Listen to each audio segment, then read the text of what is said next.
Para este martes de la 25ª semana del tiempo ordinario, la Iglesia nos invita a reflexionar en el texto de Lucas 8, 19 al 21. Les leo el texto. La madre y los hermanos de Jesús fueron a verlo, pero no pudieron acercarse a él a causa de la multitud. Entonces le avisaron a Jesús: «Tu madre y tus hermanos están allá afuera y quieren verte». Pero él les respondió: «Mi madre y mis hermanos son los que escuchan la palabra de Dios y la ponen en práctica». El relato de hoy es muy breve y trata de la familia de Jesús.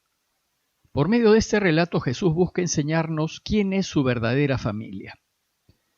Recordemos que estaba Jesús enseñando a una multitud que lo rodeaba, y les acaba de enseñar qué es lo que hay que hacer, o cómo hay que proceder, cuando descubrimos el tesoro del reinado de Dios. Es decir, cuando nos damos cuenta de lo que significa que Dios reine.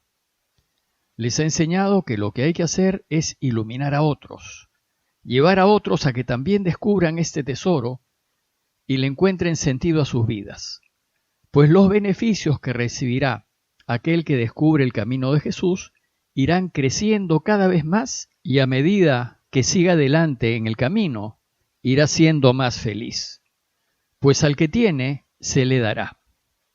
En cambio, quienes no se interesan por el mensaje de Jesús y no descubren lo extraordinario que es su camino, vivirán una vida sin sentido, y donde creen que encontrarán felicidad, es decir, buscando acumular bienes materiales, fama y poder, lo único que encontrarán será desencanto, desilusión y soledad.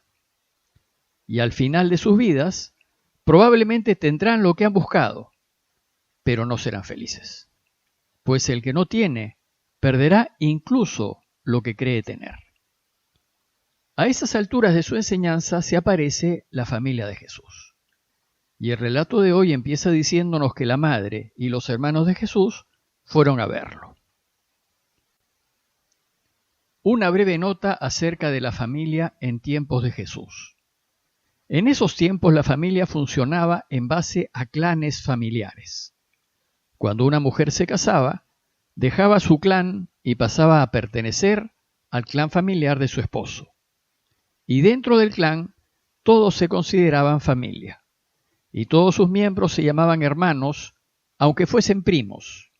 Incluso se llamaban hermanos entre tíos y sobrinos, como es el caso de Abraham y Lot, como se menciona en Génesis 13:8. Entonces, cuando Lucas nos dice que los hermanos de Jesús fueron a verlo, quienes fueron muy bien pudieron haber sido sus primos, no necesariamente hermanos carnales, pues además en arameo y en hebreo no existe la palabra primo, y en su reemplazo se usa la palabra hermano. Lo cierto es que el clan cuidaba a todos sus miembros. Por ejemplo, hemos de suponer que cuando Jesús dejó Nazaret para irse a Judea a hacerse bautizar por Juan, su clan familiar se ocupó de su madre María.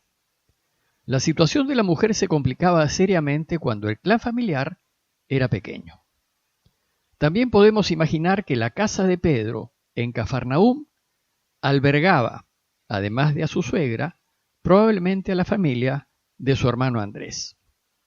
Lo que nos dice Lucas es que María, su madre, y algunos familiares fueron a verlo. Nazaret estaba bastante cerca de Naín, bastante más cerca que de Cafarnaúm, y es probable que le hayan pasado la voz a la familia que Jesús estaba cerca. Lo cierto es que llegaron y quisieron ver a Jesús, pero no pudieron llegar a él a causa de la gente. Dice el texto que no pudieron acercarse a causa de la multitud. Ya Lucas nos había dicho que mucha gente rodeaba a Jesús.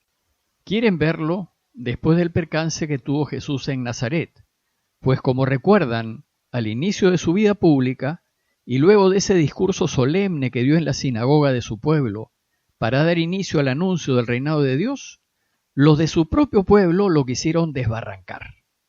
Y Jesús se fue, y según Lucas, no volvió más a Nazaret.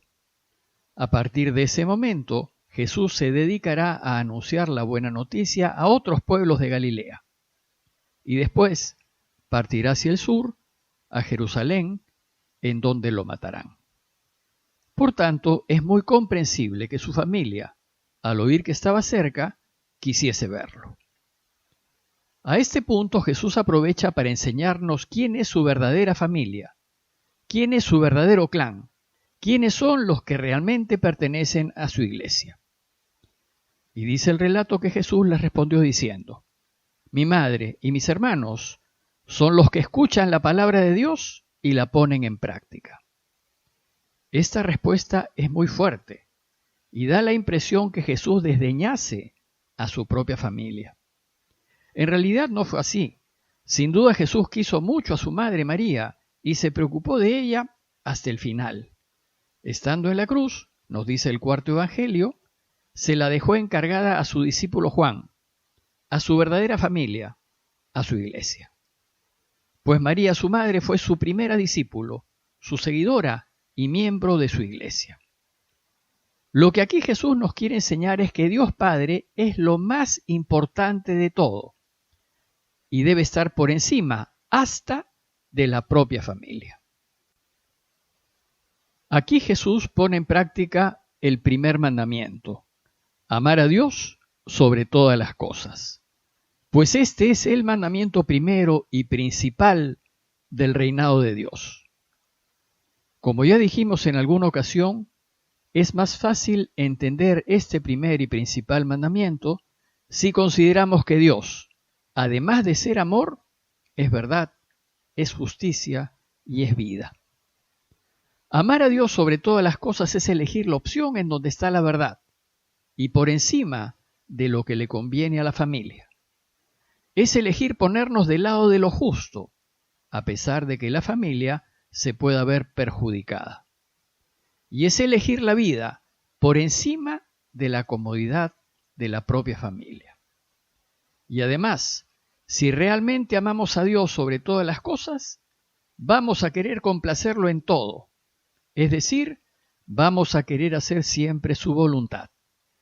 O como dice el relato de hoy, vamos a escuchar su palabra, lo que Él quiere, y vamos a querer ponerla en práctica, siempre y en todo lugar. Por tanto, la verdadera familia de Jesús se define por su relación con Dios. Si Dios es para nosotros siempre el primero, y si estamos dispuestos a elegirlo por encima de nuestras conveniencias, gustos e intereses, es decir, si ponemos en práctica lo que Jesús nos enseña, entonces pasamos a formar parte de la familia de Jesús. La familia de Jesús es aquella que hace lo que el Padre quiere, es decir, aquella compuesta solo por quienes hacen la voluntad de Dios, por quienes eligen y ponen en práctica lo que el Padre desea. La iglesia es aquella familia formada por los que escuchamos la palabra de Dios y la ponemos en práctica. Y por eso, desde los inicios, los cristianos se llamaban entre sí hermanos. Les pongo un par de ejemplos de San Pablo. A los Filipenses 1:14 les dice: la mayor parte de los hermanos tienen mayor intrepidez en anunciar sin temor la palabra. Y a los de Tesalónica, en 1 Tesalonicenses 5:27, les pide que esta carta sea leída a todos los hermanos. Por tanto, para Jesús, los lazos de sangre no cuentan, solo cuenta el Padre y lo que desee el Padre. Es claro que María, y ciertamente algunos de sus familiares como su pariente Santiago, que fue cabeza de la iglesia en Jerusalén, luego de su resurrección, los considera verdadera familia, porque ellos hacen la voluntad de su Padre. Como pueden ver, Jesús todo lo relaciona con su Padre, y esto es lo que Él desea que nosotros aprendamos.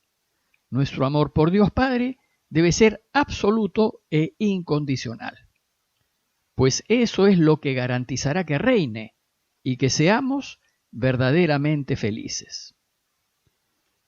A manera de conclusión, los invito a que nos preguntemos si somos de la familia de Jesús, es decir, si somos de aquellos que escuchamos la palabra de Dios y la ponemos en práctica. Pidámosle al Padre por todos aquellos que están sufriendo a causa de esta pandemia y demostrémosle que somos parte de su verdadera familia, haciendo por ellos lo que esté a nuestro alcance. Parroquia de Fátima, Miraflores, Lima.